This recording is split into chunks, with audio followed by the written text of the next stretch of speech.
Hey folks, welcome back to the Flip Side, and here I have in store for you another top 10 list, and this one is our People's Choice top 10 spooky games as a result of all of the respondents that were part of our October giveaway. There were 112 games nominated by no less than 59 respondents, so that gives you the pool that we're looking at.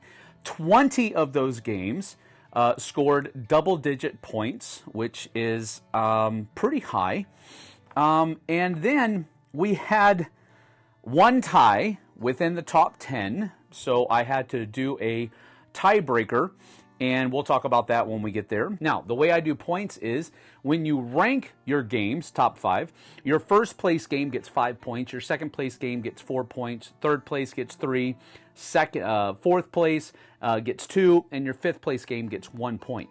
So the number one spot on this top 10 list got 103 points from 59 people. So that gives you an idea. But anyway, without further ado, let's get to it. Number 10 was one of my favorite games of all time, so I'm very glad that it made the cut. It got 24 points from all of the votes that it gave in, and that is Dead of Winter, a Crossroads game. I've said so many times how much I enjoy this game. The Crossroads system is really fun.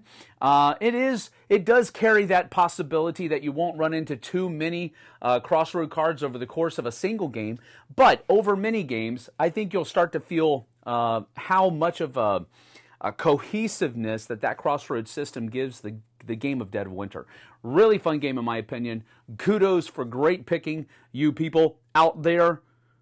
59 people at least.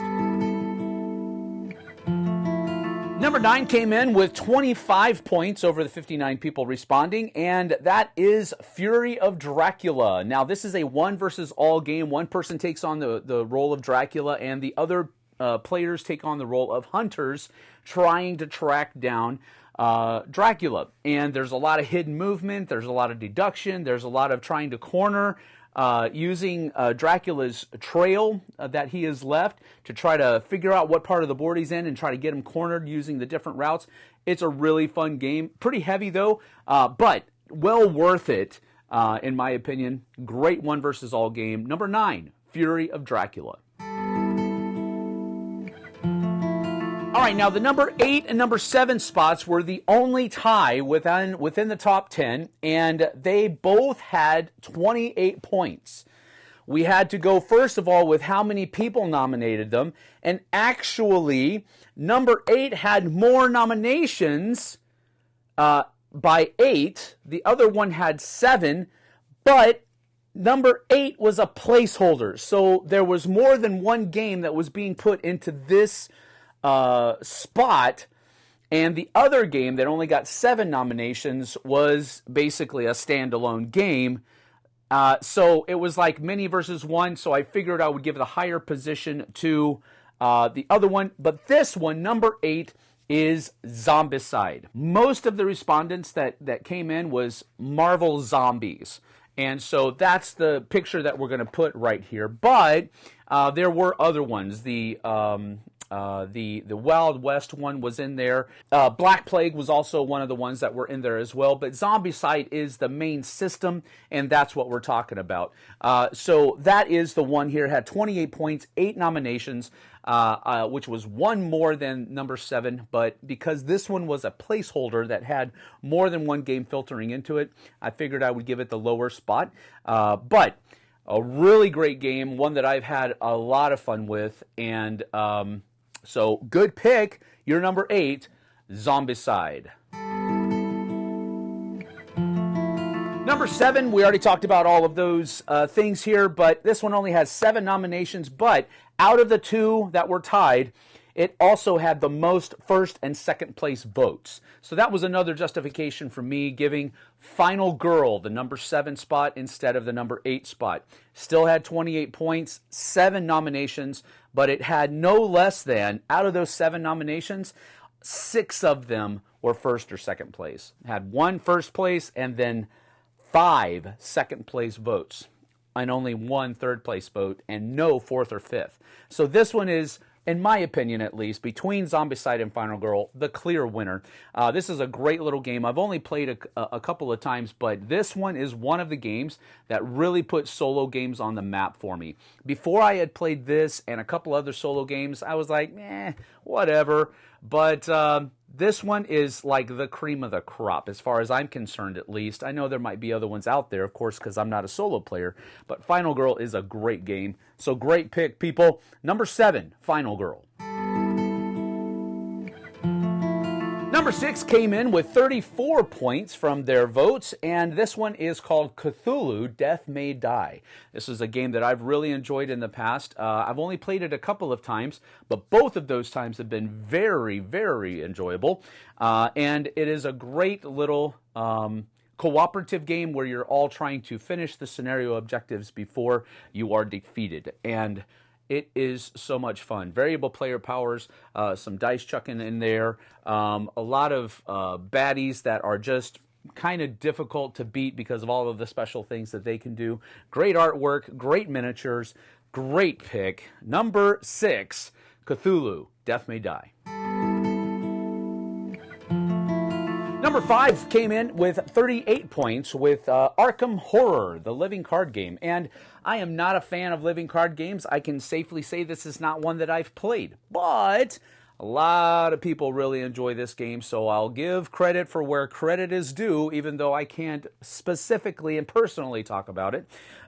This is one that definitely got a lot of points and deserves the number 5 spot. Unfortunately, I haven't played it, so I can't really say that much about it. But that is your number 5, Arkham Horror, the living card game. Number 4 clocked in with 39 points, and I've only played this game once, but oh my goodness, it was a good game, and I really enjoyed it. I did play it with the cooperative version instead of the competitive version, so there is that. But this is basically aliens in a box, and it's called Nemesis. From the first time I heard about this game, I really, really wanted to play it, but I just never got the opportunity. Maybe there were a few times where I just didn't take the opportunity, but we played it over at JT's house once, and I really had a great time.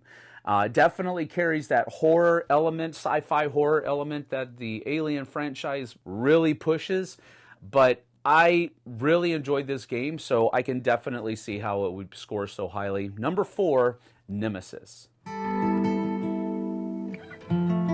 The number 3 spot came in with 49 points, and it was a placeholder for 2 different games.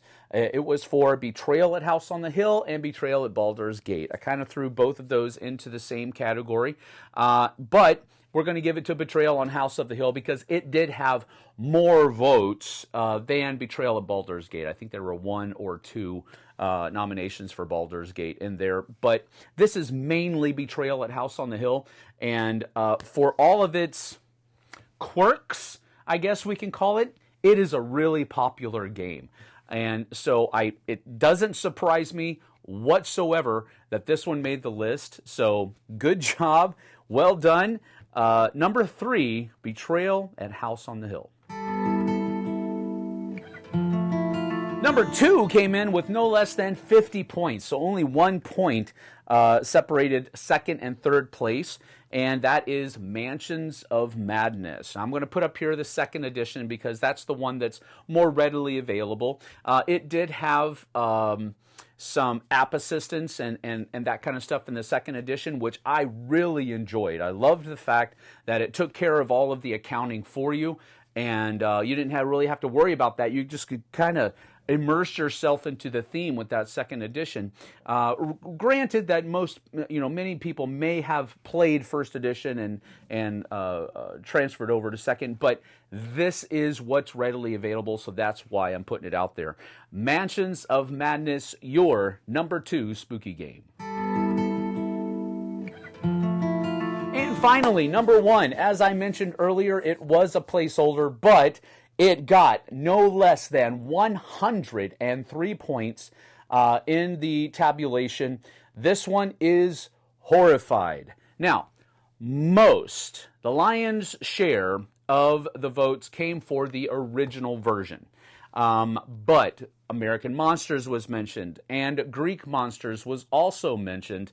Not so many mentioned the World of Monsters because that one's fairly new, but most of the nominations came from the original Universal Monsters first edition, I guess you could say, or first iteration of Horrified. But there were American Monsters and Greek Monsters thrown in there. A great game, and clearly, by far and away, your number one spooky game of all time, according to the People's Choice, Horrified, coming in with no less than 103 points. Well done.